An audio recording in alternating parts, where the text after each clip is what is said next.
E se o século XX tivesse começado não com esperança, mas com uma ferida aberta que ainda ecoa até hoje? A Segunda Guerra Mundial não foi apenas um conflito militar entre nações. Foi o abismo no qual a humanidade olhou para dentro de si e viu o reflexo de sua própria destrutividade. Foi a era em que ciência, ideologia e poder se entrelaçaram em um espetáculo de violência sem precedentes, em que cada decisão tomada em salas fechadas ressoou no destino de milhões. Mais do que uma guerra, foi uma experiência coletiva da humanidade diante do caos absoluto, e sua sombra ainda se projeta sobre nós. A história desse conflito, no entanto, não começa em 1939, com a invasão da Polônia pela Alemanha. Suas raízes se estendem mais fundo até as cinzas da Primeira Guerra Mundial, quando um tratado mal costurado plantou as sementes de ressentimento, pobreza e instabilidade política que floresceriam em regimes totalitários. O Tratado de Versalhes não apenas puniu uma nação derrotada, mas também a deixou humilhada, carregando um fardo econômico e moral insuportável. Ao mesmo tempo, outras potências, emergentes ou decadentes, buscavam seu espaço em um mundo ainda tentando compreender as cicatrizes do primeiro grande conflito global. Mas a pergunta que paira é inevitável.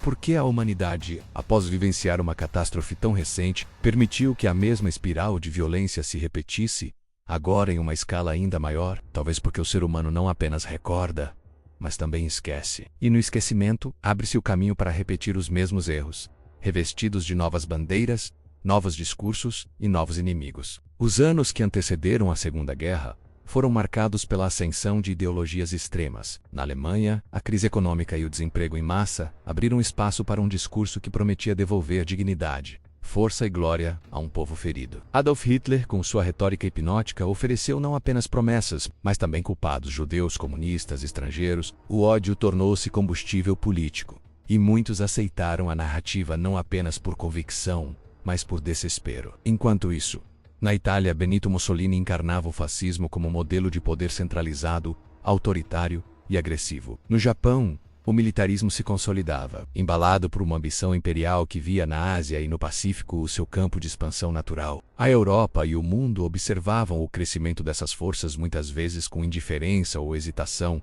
como se o trauma da guerra anterior tivesse ensinado apenas a evitar confrontos a qualquer custo, menos ainda que esse custo fosse o fortalecimento de regimes que pregavam o conflito como destino inevitável. O entreguerras foi também um período de contradições. Se por um lado a ciência avançava, trazendo rádio, cinema, automóveis e aviões, por outro, a política mergulhava em polarizações cada vez mais intensas. O futuro parecia promissor e ameaçador ao mesmo tempo, como se a humanidade caminhasse em direção à modernidade com um pé firme e outro no precipício. A década de 1930 foi o ponto em que essa tensão alcançou seu auge. Hitler assumiu o poder em 1933 e em poucos anos transformou a Alemanha em uma máquina totalitária. A reocupação da Renânia, a anexação da Áustria e a crise dos Sudetos mostraram ao mundo que o expansionismo nazista não era apenas retórica, mas uma política ativa e calculada. Cada avanço encontrava pouca ou nenhuma resistência internacional. França e Inglaterra, traumatizadas pela Primeira Guerra, adotaram a política de apaziguamento,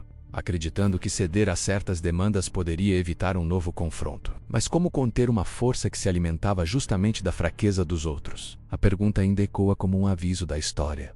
Até onde é possível negociar com o inegociável? Enquanto isso, no leste, a União Soviética de Joseph Stalin consolidava-se como potência. O regime comunista, com seu autoritarismo brutal, representava tanto um adversário ideológico quanto um eventual aliado circunstancial. As complexas relações entre Alemanha e União Soviética, seladas mais tarde pelo Pacto Molotov-Ribbentrop, mostrariam como, em tempos de guerra, a moralidade frequentemente cede lugar à estratégia. Do outro lado do Atlântico, os Estados Unidos viviam um período de retração política. Ainda abalados pela Grande Depressão, o isolacionismo parecia ser a escolha natural para uma nação que, naquele momento, desejava curar suas próprias feridas antes de se envolver novamente nos problemas do velho mundo. Mas como logo a história mostraria, o oceano não seria capaz de manter o conflito distante por muito tempo. No cenário global, as linhas de tensão estavam traçadas. O mundo se dividia em regimes democráticos enfraquecidos, ditaduras agressivas e populações que em sua maioria apenas buscavam sobreviver às mudanças rápidas e angustiantes do período. A guerra parecia inevitável, ainda que muitos se recusassem a admitir. E então, em setembro de 1939, o estopim.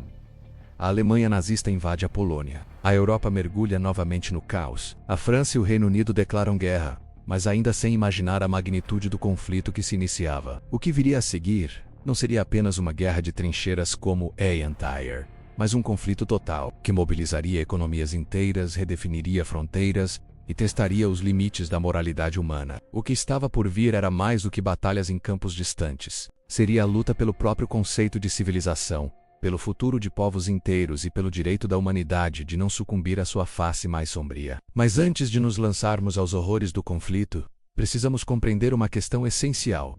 Por que o mundo, em sua suposta busca pela paz, falhou tão profundamente em impedir a guerra? É aqui que a nossa jornada começa. E é aqui que se abre a porta para a segunda parte desta série, onde mergulharemos nas primeiras campanhas, nos movimentos estratégicos e no impacto imediato dessa guerra que mudaria tudo. Se você se fascina por jornadas como esta que desvendam os cantos mais profundos do conhecimento, considere estar conosco nesta exploração contínua. Nossa busca por respostas é constante, e ter a sua companhia torna a viagem mais significativa. Quando a Alemanha invadiu a Polônia em 1º de setembro de 1939, não foi apenas o início de um conflito localizado. Foi o início daquilo que se tornaria o maior e mais devastador embate armado da história da humanidade. O ataque não foi fruto do acaso, mas o resultado de anos de preparação, de um projeto cuidadosamente arquitetado por Hitler e seus generais. A Polônia, situada no coração da Europa, tornara-se o primeiro alvo não só por sua posição estratégica, mas também porque representava um campo de teste para a doutrina militar que transformaria o modo como a guerra seria conduzida. O mundo conheceu nesse momento a expressão Blitzkrieg, a guerra relâmpago. A estratégia consistia em ataques rápidos,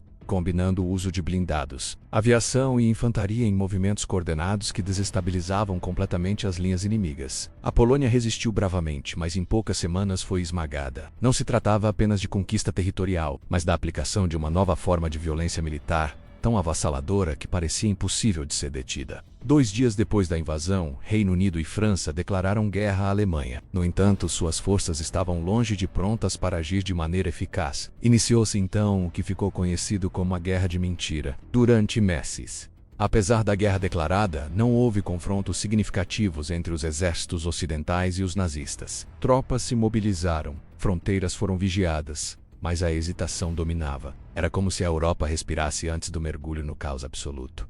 Enquanto isso, um movimento decisivo ocorria no leste. A União Soviética, que havia assinado o pacto de não agressão com a Alemanha, aproveitou-se da situação e invadiu a Polônia pelo outro lado. O país foi repartido entre as duas potências, e o mapa da Europa começava a ser redesenhado sob o peso de acordos secretos e ambições desmedidas. Esse episódio mostrava que, desde o início, a Segunda Guerra Mundial não seria uma luta simples entre bons e maus, mas uma teia complexa de alianças temporárias, traições e estratégias frias, que pouco consideravam a moralidade. O ano de 1940 trouxe uma escalada inesperada. Hitler, confiante após a vitória relâmpago na Polônia, voltou-se contra o Oeste. Dinamarca e Noruega foram rapidamente ocupadas, garantindo rotas estratégicas e controle sobre recursos essenciais. Em seguida veio o ataque à Holanda, Bélgica e finalmente à França. A campanha francesa expôs ao mundo a força brutal da Blitzkrieg. Fortificações como a famosa linha Maginot, que os franceses acreditavam inexpugnáveis, foram contornadas pelos blindados alemães através das Ardenas, uma região considerada intransponível. A queda da França em junho de 1940 foi um choque profundo. Em apenas 6 semanas, uma das maiores potências militares do mundo foi derrotada. O governo francês assinou o armistício e parte do território ficou sob ocupação nazista, enquanto outra parte foi entregue ao regime colaboracionista de Vichy.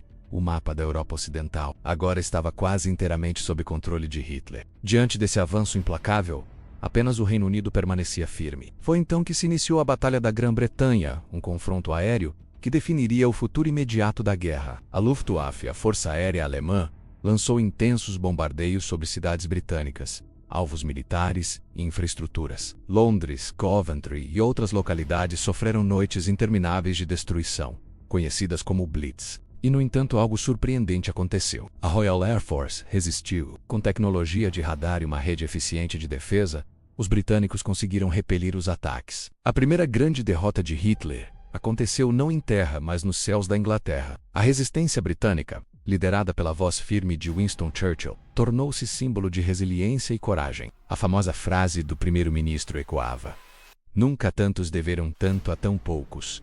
Enquanto a Europa Ocidental ardia. No leste, a União Soviética expandia seus domínios. Invadiu a Finlândia em um conflito conhecido como Guerra de Inverno, e apesar da resistência heróica dos finlandeses, a superioridade numérica soviética prevaleceu. Os estados bálticos, Estônia, Letônia e Lituânia também foram incorporados à força. O pacto germano-soviético parecia sólido, mas por trás das cortinas os dois regimes já desconfiavam um do outro. Do outro lado do mundo, o Japão seguia seus próprios passos expansionistas. Desde 1937 estava em guerra contra a China. Em uma campanha brutal marcada por atrocidades como o massacre de Nanquim, o Império Japonês via na Ásia uma oportunidade para consolidar sua influência e obter recursos, preparando o terreno para confrontos ainda maiores. O planeta começava a perceber que não se tratava apenas de um conflito europeu. A guerra se expandia em várias direções, ameaçando engolir todo o globo. Em 1941, Hitler voltou sua atenção para o sudeste da Europa. A Iugoslávia e a Grécia foram invadidas em parte como preparação para um plano ainda mais audacioso: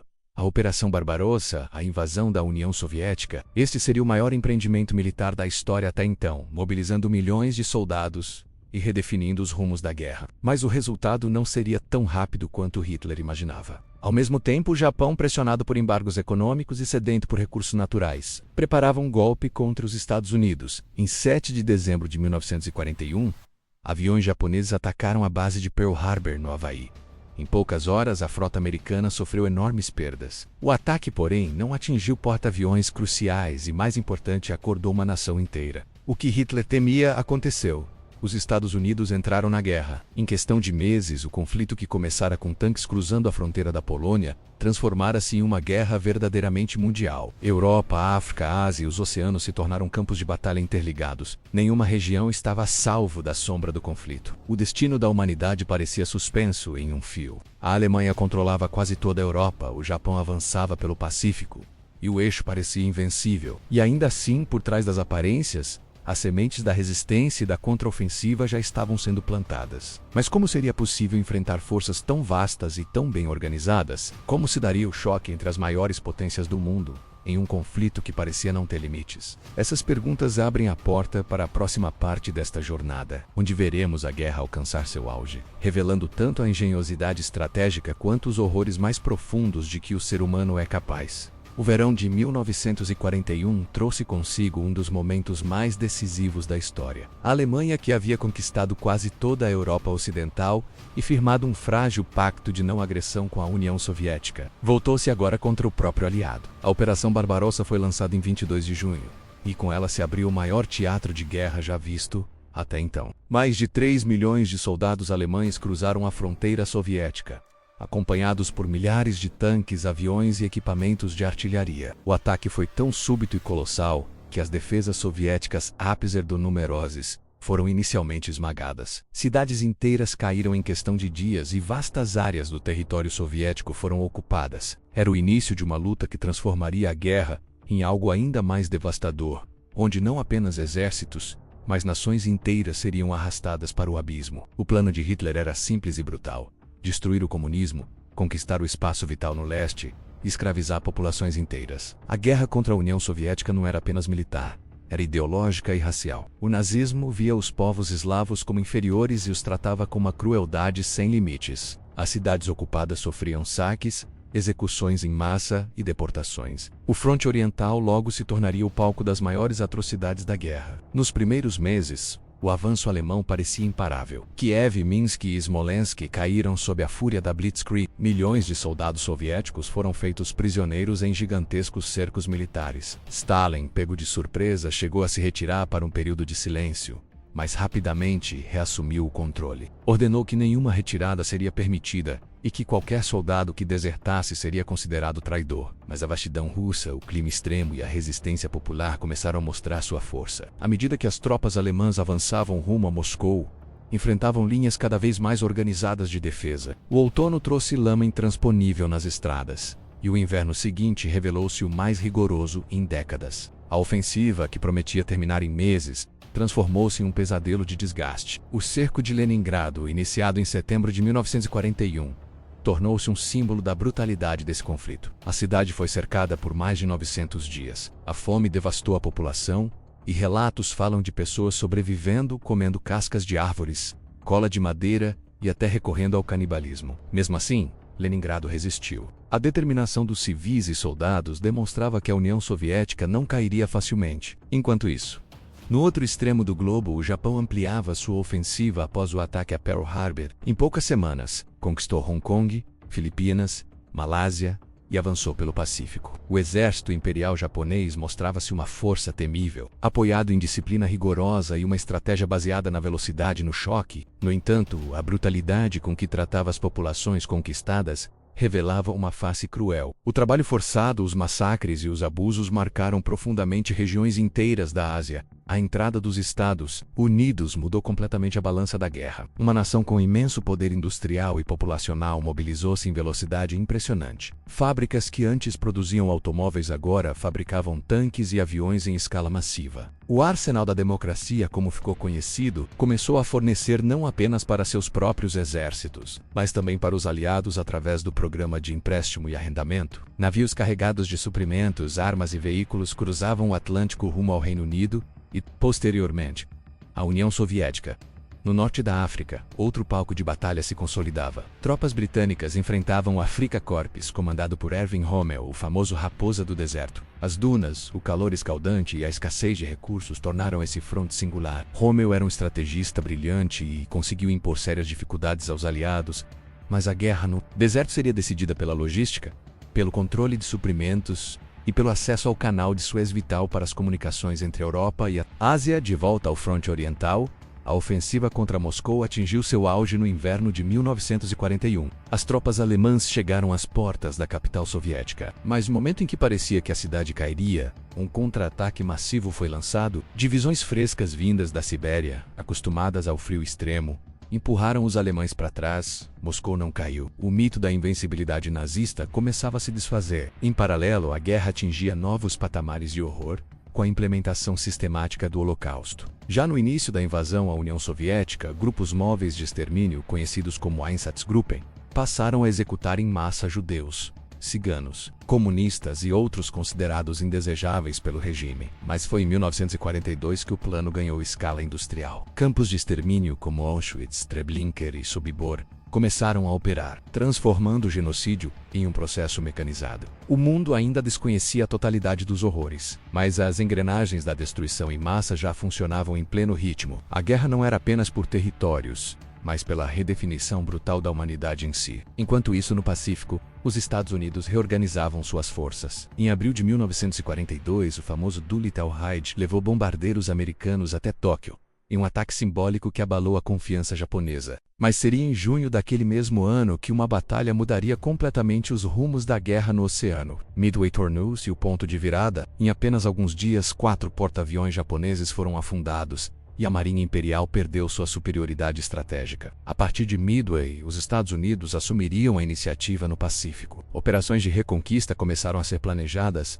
e a maré do conflito começou, lentamente, a mudar. O ano de 1942 foi, portanto, um divisor de águas. O eixo ainda parecia imponente, controlando vastas áreas da Europa e da Ásia, mas rachaduras surgiam. No Front Oriental, a resistência soviética mostrava que a Alemanha enfrentava um inimigo disposto a lutar até o fim. No norte da África, os aliados começavam a organizar contra-ataques que eventualmente mudariam o destino da campanha. E no Pacífico, a supremacia japonesa sofria seu primeiro grande golpe. O planeta inteiro estava em guerra, cada continente transformado em palco de batalhas, cada oceano marcado por combates navais. A humanidade experimentava níveis de destruição e sofrimento sem precedentes. E ainda assim, o pior ainda estava por vir. Porque em 1942, nas margens do rio Volga, uma cidade chamada Stalingrado começaria a escrever um dos capítulos mais intensos, sangrentos e decisivos da história. Como poderia uma cidade resistir a meses de cerco, bombardeios incessantes e combates casa por casa? Como seria possível que, das ruínas de Stalingrado,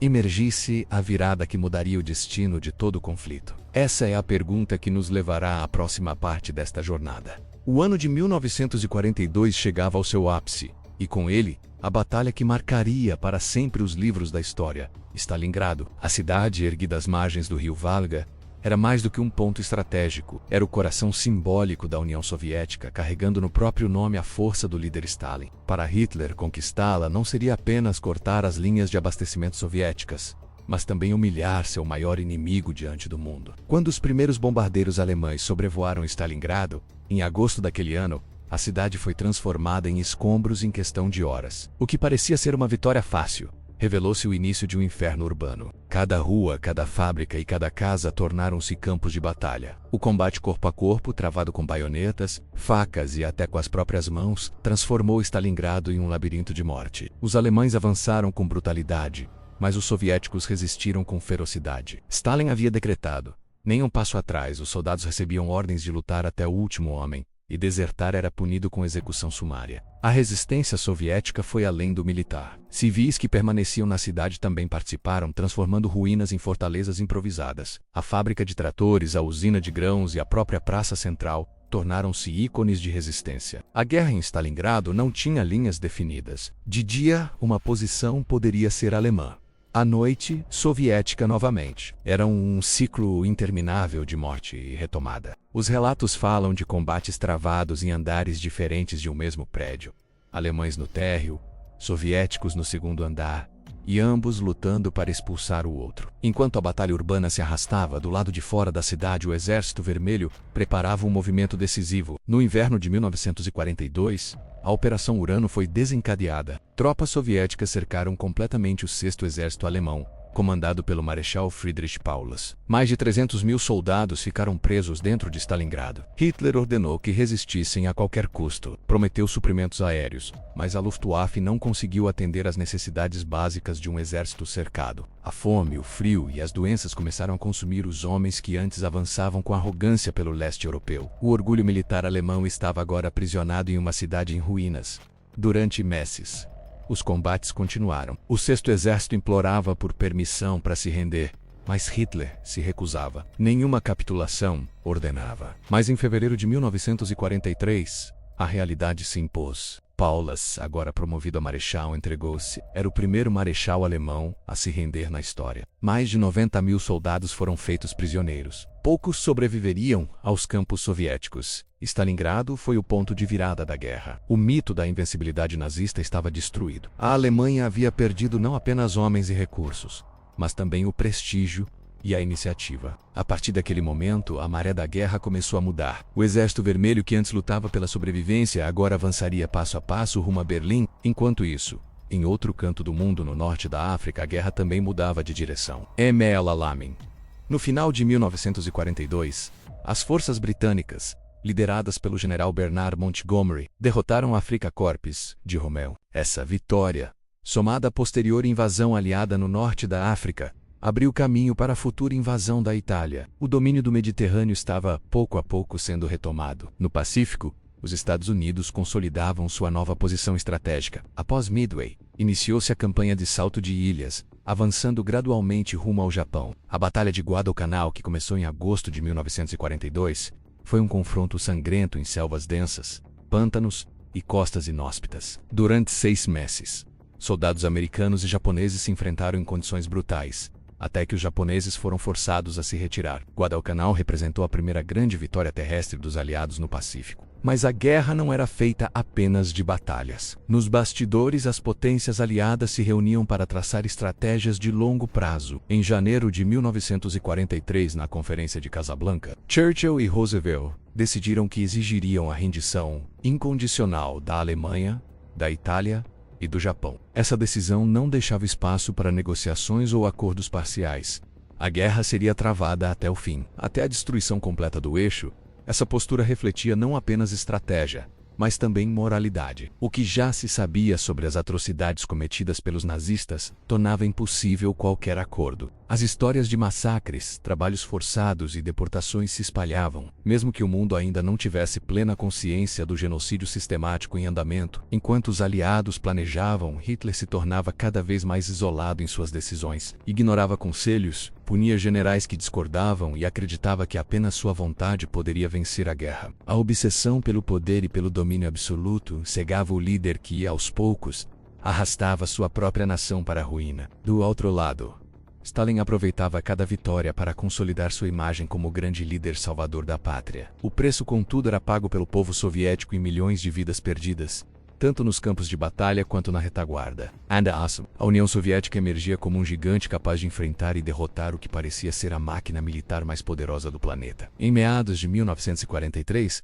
o mundo havia mudado. O eixo ainda controlava vastos territórios, mas já não ditava o curso da guerra. A iniciativa estava nas mãos dos aliados, que começavam a planejar o futuro. O próximo passo seria invadir a Europa ocupada, e para isso, seria necessário abrir um novo fronte. Mas antes de atravessar o Canal da Mancha, havia uma porta de entrada mais próxima: a Itália. A queda de Mussolini, a invasão aliada pela Sicília e a lenta marcha pelo território italiano seriam o próximo capítulo dessa jornada. Como um ditador que havia sonhado com um império milenar pôde ver seu poder desmoronar tão rapidamente? E de que forma a Itália, que parecia ser um pilar do eixo, transformou-se no elo mais fraco da aliança fascista? Essas são as questões que nos guiarão na próxima parte. O ano de 1943 marcou uma virada definitiva no curso da guerra. O mundo estava cansado e esgotado pelo sangue e pelo sofrimento, mas os ventos começavam a soprar em outra direção. No coração da Europa, a Itália, que outrora fora apresentada como um dos 3 pilares do eixo, mostrava sinais de fraqueza. O sonho de Mussolini de restaurar a glória do Império Romano se transformava em ruínas diante da realidade implacável da guerra moderna. Após a derrota em El Alamein e a perda da África do Norte, o caminho estava aberto para que os aliados avançassem sobre a Europa pelo Mediterrâneo. O próximo alvo era a Sicília, a ilha estratégica que serviria como porta de entrada para o continente europeu. Em julho de 1943, começou a Operação Husky, a maior invasão anfíbia até então realizada na guerra. Tropas americanas e britânicas sob o comando de Eisenhower e Montgomery desembarcaram nas praias sicilianas sob resistência inicial das forças italianas e alemãs. O combate foi intenso, mas a fragilidade da Itália tornou-se evidente. Tropas mal equipadas, desmotivadas e cansadas não tinham como enfrentar a determinação e a superioridade material dos aliados. Em poucas semanas, os exércitos aliados controlavam a ilha. Mais do que uma vitória militar, era uma vitória simbólica. O eixo já não parecia invencível, e Mussolini começava a perder o apoio, até mesmo dentro de seu próprio país. Em Roma, a situação política se deteriorava rapidamente. O Grande Conselho fascista, que durante anos havia servido como um mero instrumento de propaganda e submissão, tomou uma decisão ousada. No final de julho, Mussolini foi deposto e preso. O homem que havia prometido disciplina, poder e grandeza fora agora afastado por aqueles que um dia juraram lealdade absoluta.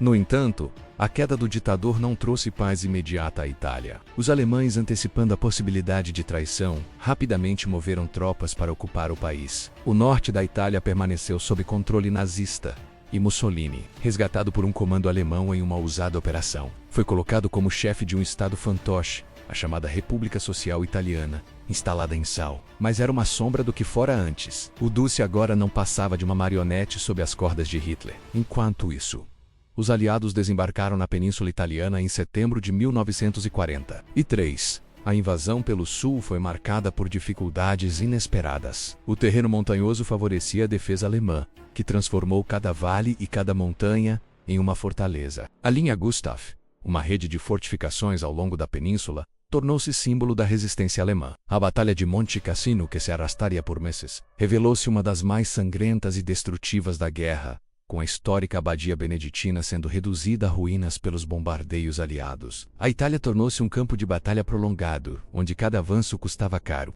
Para os soldados aliados, a marcha até Roma foi lenta, marcada por lama, neve e resistência feroz. Para a população civil, a guerra trouxe fome, deslocamentos e represálias brutais. Guerrilheiros italianos, inspirados pela resistência, começaram a lutar contra os ocupantes alemães e contra os fascistas remanescentes. O país estava dividido entre colaborações e rebeliões, entre medo e coragem. Em junho de 1944, finalmente, os aliados entraram em Roma, a capital caiu, mas a guerra na Itália estava longe de terminar. O avanço continuaria até o final da guerra, e o país pagaria um preço alto pela sua posição geográfica e política. Enquanto isso, em outro fronte no leste europeu, o Exército Vermelho consolidava suas vitórias após Stalingrado. A Batalha de Kursk, travada em julho de 1943, tornara-se a maior batalha de tanques da história. O rugido metálico de milhares de blindados, em campos amplos e cheios de poeira, marcou o choque entre duas máquinas de guerra colossais.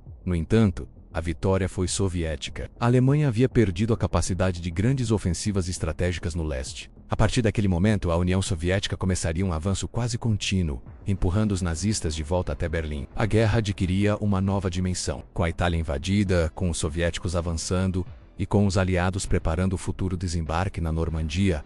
O destino do eixo parecia selado, mas o caminho até a vitória ainda seria longo e repleto de sofrimento. E havia ainda uma questão central: como manter a coesão entre aliados tão diferentes? Churchill, Roosevelt e Stalin formavam uma aliança improvável, unida apenas pelo inimigo comum. Cada um tinha sua própria visão do mundo, seus próprios interesses e desconfianças mútuas. A vitória sobre Hitler seria apenas o primeiro passo. O que viria depois já começava a ser discutido em encontros secretos. O ano de 1943 encerrava-se com uma sensação ambígua. A esperança renascia, mas o horror continuava. Milhões já haviam morrido. Cidades inteiras haviam desaparecido sob bombas, e povos inteiros viviam entre o medo da ocupação e a brutalidade da resistência. O que poderia unir o mundo contra uma ameaça comum? E quando a vitória fosse alcançada, qual seria o preço? Essas perguntas nos conduzem ao próximo capítulo, quando a guerra atingirá seu ponto mais decisivo: o desembarque na Normandia, a abertura da frente ocidental e o início do fim para a Alemanha nazista. Na madrugada de 6 de junho de 1944, o destino da guerra, e em certo sentido o destino do século, foi decidido nas águas geladas do Canal da Mancha. O mundo conheceu aquele momento como o Dia D, a Operação Overlord, a maior invasão anfíbia da história, um feito que exigiu coragem, logística e uma determinação quase sobre-humana. Mas antes de explorarmos os desembarques que ecoariam para sempre na memória da humanidade, é preciso compreender o contexto que tornou essa operação inevitável. Desde o início da guerra, Stalin pressionava os aliados ocidentais para a abertura de uma segunda frente na Europa. Enquanto os soviéticos suportavam o peso esmagador do conflito contra a Alemanha no leste, com milhões de vidas sacrificadas, Churchill e Roosevelt buscavam o momento certo para atacar. A invasão da Itália havia enfraquecido o eixo, mas não era suficiente. O coração do Império Nazista permanecia firme, irradiando terror sobre a França ocupada, a Holanda, a Bélgica e boa parte do continente. O planejamento da invasão foi monumental. Centenas de milhares de homens, dezenas de milhares de veículos e embarcações, milhões de toneladas de suprimentos, tudo deveria ser mobilizado em segredo. O sucesso dependeria não apenas da força, mas da astúcia. A Alemanha sabia que uma invasão viria, mas não sabia quando nem onde. Para enganar Hitler, os aliados criaram uma operação de desinformação sem precedentes. Falsos exércitos de borracha foram posicionados no sudeste da Inglaterra.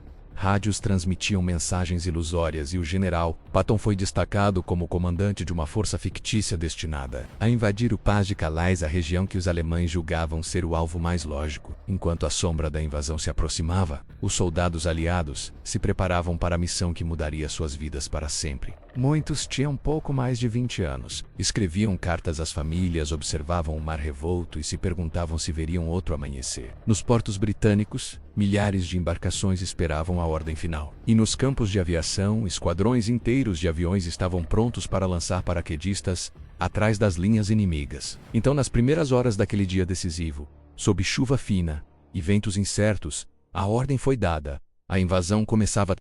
Milhares de paraquedistas americanos da 101ª e da 82ª Divisões Aerotransportadas saltaram sobre a Normandia. Muitos se perderam, caindo em pântanos, rios ou diretamente nas mãos dos inimigos. Mas apesar do caos, conseguiram cumprir parte de seus objetivos: sabotar estradas, destruir pontes e confundir os defensores alemães. Eram os primeiros golpes de uma tempestade que logo se abateria sobre as praias francesas. Ao amanhecer, o mar estava coberto por embarcações de todos os tamanhos. Navios de guerra disparavam contra as fortificações costeiras, tentando abrir caminho para as tropas que logo desembarcariam. 5 praias foram designadas como pontos de invasão: Utah e Omaha para os americanos, Gold e Sword para os britânicos e Juno para os canadenses. Em Utah, o desembarque ocorreu com relativa facilidade, mas em Omaha o cenário foi diferente. Ali, os soldados americanos enfrentaram um inferno. As defesas alemãs estavam intactas, as metralhadoras disparavam incessantemente, e as bombas lançadas pelos aviões haviam falhado em neutralizar as fortificações. Homens eram abatidos ainda dentro das embarcações,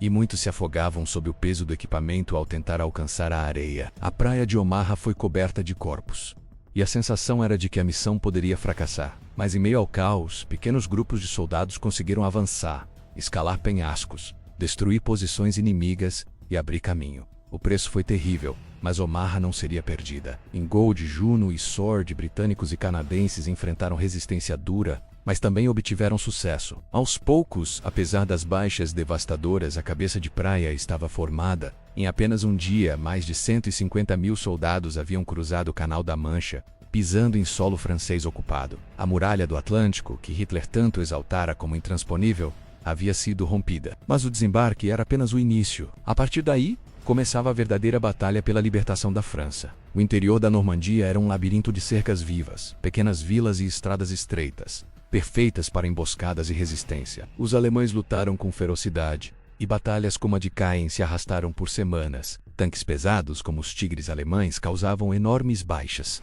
e o avanço era lento. No entanto, a máquina de guerra alemã já não tinha o mesmo vigor. Os incessantes bombardeios aliados destruíam linhas de suprimento, e a superioridade aérea tornava cada movimento difícil. No final de julho, a Operação Cobra abriu uma brecha decisiva, permitindo que os aliados avançassem em direção a Paris. No dia 25 de agosto de 1944, Paris finalmente foi libertada. As ruas da cidade, que durante 4 anos haviam testemunhado a opressão nazista, encheram-se de bandeiras, lágrimas e abraços. A entrada da 2ª Divisão Blindada Francesa sob o comando do general Leclerc foi recebida com êxtase. O símbolo da França livre, representado por de Gaulle, voltou a caminhar sobre o solo de sua pátria. A libertação de Paris foi mais do que um triunfo militar. Foi um triunfo moral. Mostrou ao mundo que o nazismo podia ser derrotado, que a luz poderia, enfim, vencer a escuridão. Mas a guerra ainda não estava decidida. O avanço para o leste seria lento, sangrento e incerto. Hitler não estava disposto a se render, e o inverno europeu traria novos desafios. Do outro lado do continente, os soviéticos avançavam inexoravelmente, empurrando os nazistas de volta. A Alemanha estava sendo cercada, mas a fera ainda não estava batida. E assim chegamos a um ponto crucial da narrativa. O dia D representou o início do fim para Hitler, mas o que viria a seguir seria ainda mais brutal: a Batalha das Ardenas, a última grande ofensiva alemã, e o avanço final até Berlim. Como uma nação, em seus últimos estertores, poderia ainda reunir forças para contra-atacar com tamanha ferocidade? Essa é a questão que exploraremos no próximo capítulo. O inverno de 1944 caiu sobre a Europa como um véu gélido e pesado. Para muitos, parecia que o fim da guerra estava próximo. As forças aliadas avançavam pelo oeste, libertando territórios ocupados, enquanto o Exército Vermelho empurrava os alemães cada vez mais para dentro de suas próprias fronteiras. Mas em meio a esse cenário de aparente colapso, Hitler preparava uma última jogada, um golpe arriscado e desesperado, na esperança de virar o destino da guerra. Essa ofensiva ficaria conhecida como a Batalha das Ardenas. A região das Ardenas, com suas florestas densas e terreno acidentado, era considerada improvável para grandes manobras militares. Os aliados acreditavam que, diante da escassez de recursos, a Alemanha não teria capacidade de lançar uma ofensiva em larga escala.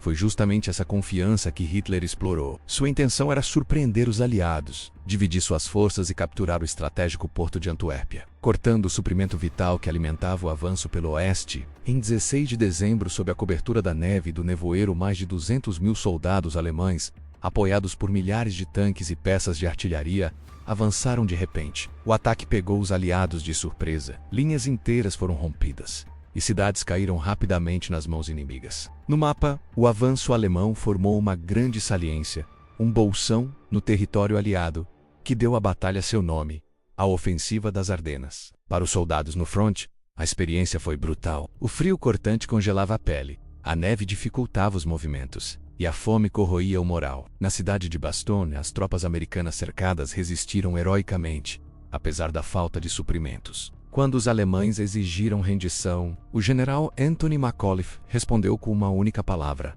Nutz.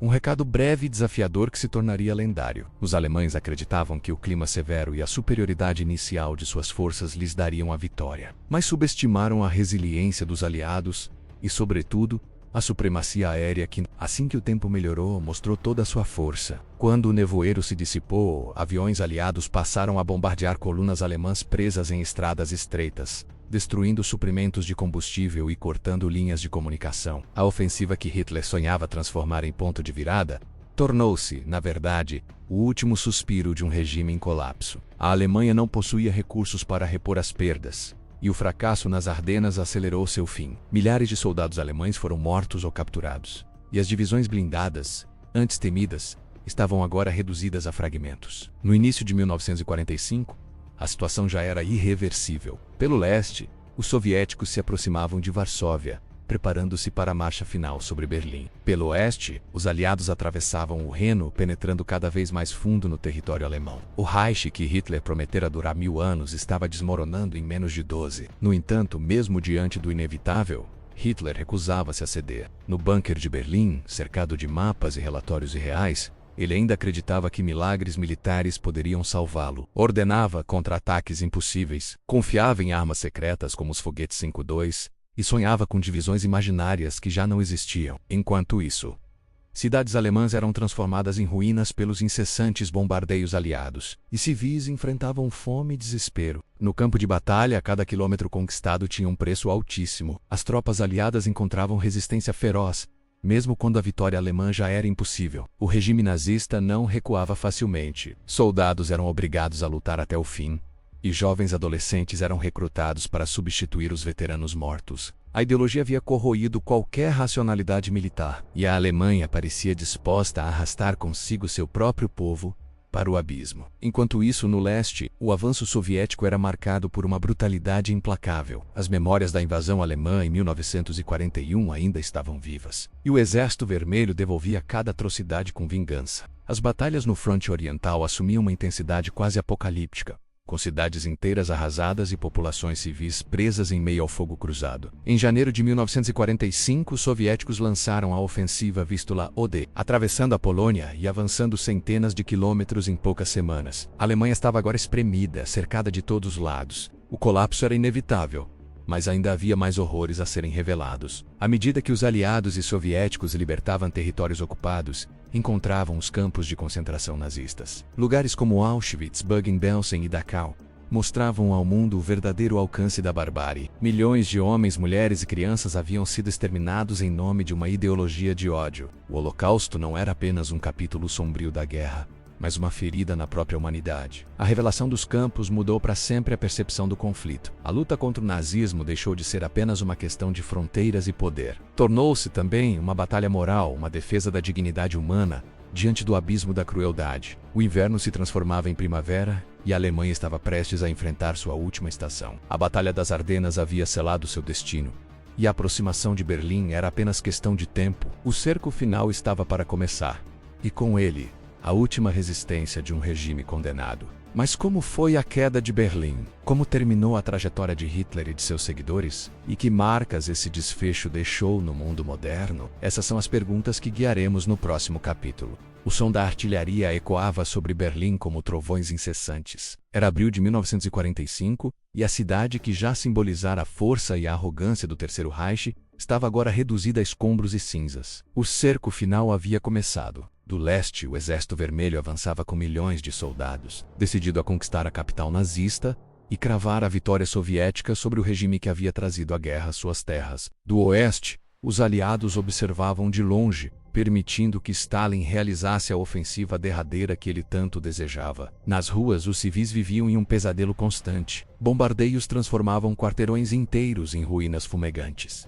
Abastecimentos eram escassos. Crianças, mulheres e idosos buscavam refúgio em porões subterrâneos, enquanto a fome e o medo se tornavam companhias diárias. Ainda assim, Hitler ordenava que todos resistissem até o último homem. A propaganda espalhava a ideia de que a derrota significaria o fim do povo alemão. E milhares acreditaram nessa narrativa, lutando até o fim por um regime que já estava condenado. O bunker da chancelaria tornou-se o centro da resistência alemã. Ali, escondido sob toneladas de concreto, Hitler vivia seus últimos dias em um mundo de ilusões. Mapas cobriam as paredes, e relatórios distorcidos lhe eram apresentados por generais que já não tinham coragem de falar a verdade. O Führer insistia em contra-ataques inexistentes, confiando em divisões que já estavam destruídas ou que existiam apenas em sua imaginação. A Alemanha real estava em colapso, mas a Alemanha de Hitler era um delírio sustentado pela negação. Na superfície, os combates eram ferozes. O Exército Vermelho avançava rua a rua, casa a casa,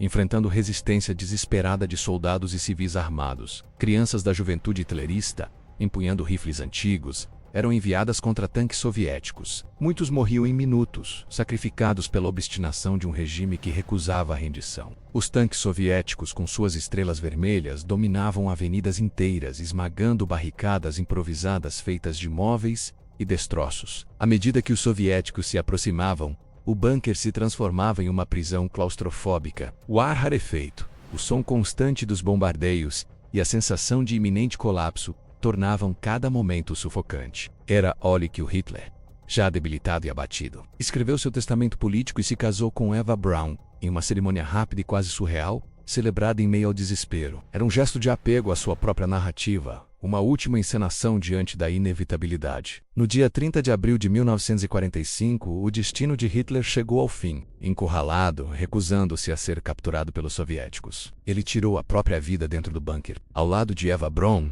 seus corpos foram queimados conforme suas instruções, enquanto a guerra continuava acima da terra, rugindo sem trégua. A morte do ditador não encerrou de imediato a batalha, mas marcou simbolicamente o colapso definitivo do regime nazista. Nos dias seguintes, a resistência em Berlim se esfacelou. Em 2 de maio, a cidade finalmente se rendeu ao Exército Vermelho. Os soldados soviéticos hastearam sua bandeira sobre o Reichstag, em uma cena que se tornaria um dos símbolos mais icônicos da vitória na guerra.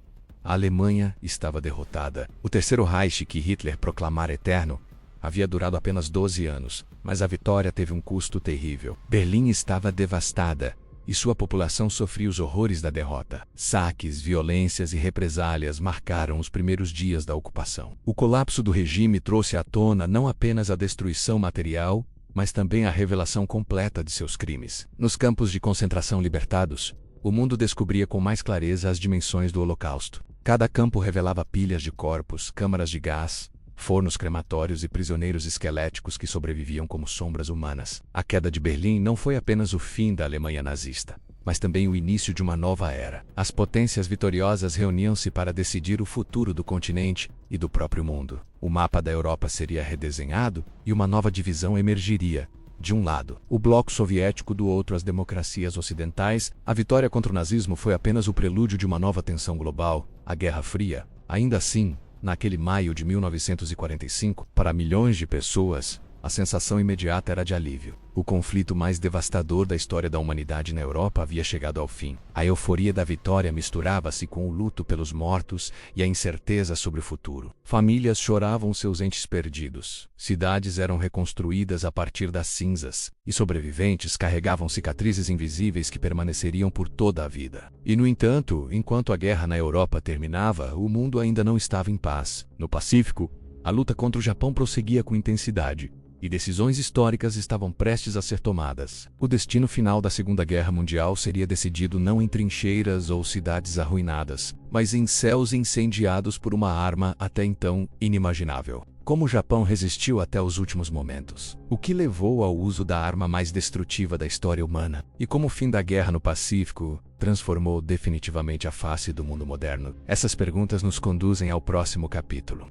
O silêncio após a queda de Berlim não significava paz. No outro lado do mundo, o Japão ainda resistia com obstinação. O conflito no Pacífico havia se transformado em uma guerra de desgaste brutal, em que cada ilha conquistada representava rios de sangue. Iwo Jima, Okinawa, Saipan, nomes que se tornaram sinônimos de sacrifício e carnificina. As forças japonesas, guiadas pelo código de honra samurai e pelo ideal do Bushido, preferiam a morte à rendição. Kamikazes lançavam seus aviões contra navios americanos, transformando seus corpos em armas vivas. Para os generais aliados, a invasão das ilhas principais do Japão parecia prometer uma catástrofe sem precedentes. Foi nesse cenário que os Estados Unidos tomaram uma decisão que mudaria para sempre a história da humanidade. Em segredo, cientistas, militares e líderes políticos haviam trabalhado no Projeto Manhattan, um esforço colossal que reuniu algumas das mentes mais brilhantes do século. Da teoria quântica às experiências nos desertos do Novo México, nasceu a arma definitiva, a bomba atômica, uma tecnologia capaz de liberar a energia contida no núcleo da matéria,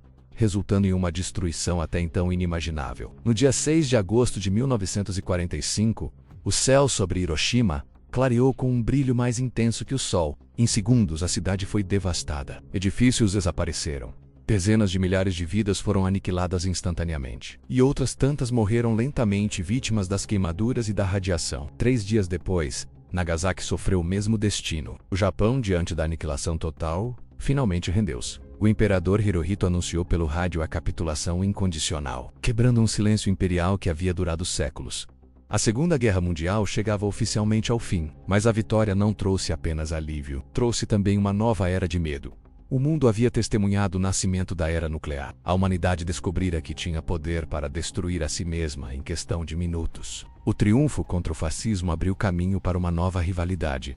A Guerra Fria entre os Estados Unidos e a União Soviética. As armas que encerraram o conflito mundial tornaram-se símbolos de uma paz instável, mantida pelo terror da destruição mútua. Enquanto isso, os escombros da guerra revelavam segredos sombrios. Os julgamentos de Nuremberg trouxeram à luz a dimensão completa dos crimes nazistas. Documentos, testemunhos e evidências mostraram ao mundo o horror sistemático do Holocausto. 6 milhões de judeus, além de milhões de outras vítimas, foram exterminados em nome de uma ideologia de ódio. A revelação desses crimes provocou uma reflexão profunda sobre os limites da barbárie humana e a responsabilidade moral das nações. Do outro lado do globo, a Ásia também vivia mudanças sísmicas. A derrota japonesa abriu espaço para movimentos de independência em colônias que por séculos haviam sido controladas por potências europeias. A Índia, o Vietnã, a Indonésia, povos inteiros viram na fragilidade das potências coloniais uma chance de libertação. A guerra que começou na Europa redirecionou o destino do planeta, alterando não apenas fronteiras, mas o equilíbrio de poder em escala global. A Segunda Guerra Mundial deixou marcas profundas em cada canto da Terra. Mais de 50 milhões de mortos, cidades arrasadas, famílias destruídas,